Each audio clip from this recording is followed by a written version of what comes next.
Terry Abrams.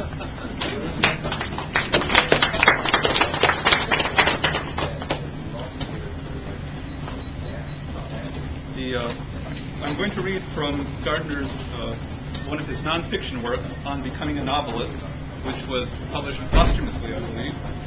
And first, I'm going to read an excerpt from the foreword by Raymond Carver, talking about Gardner, and then I'm going to read the preface.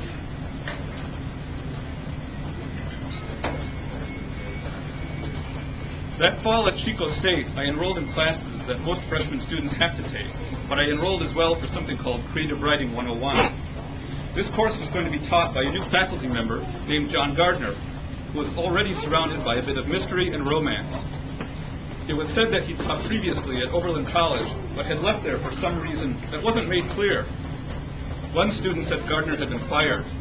Students, like everyone else, thrive on rumor and intrigue, and another student said Gardner had simply quit after some kind of flap.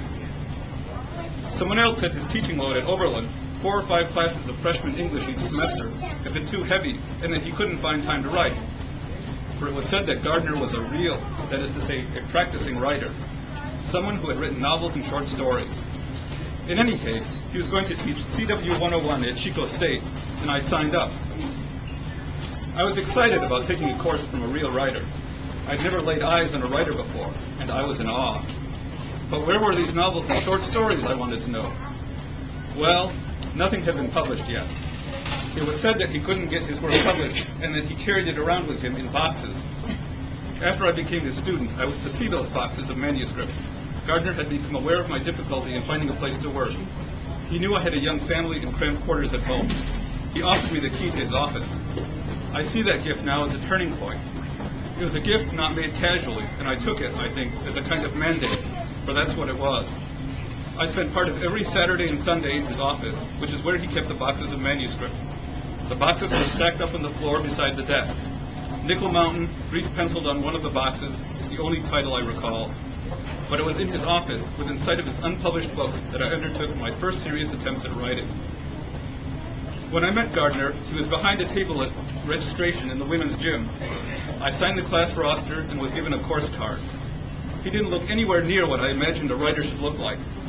The truth is, in those days, he looked and dressed like a Presbyterian minister or an FBI man. He always wore a black suit, a white shirt, and a tie. And he had a crew cut.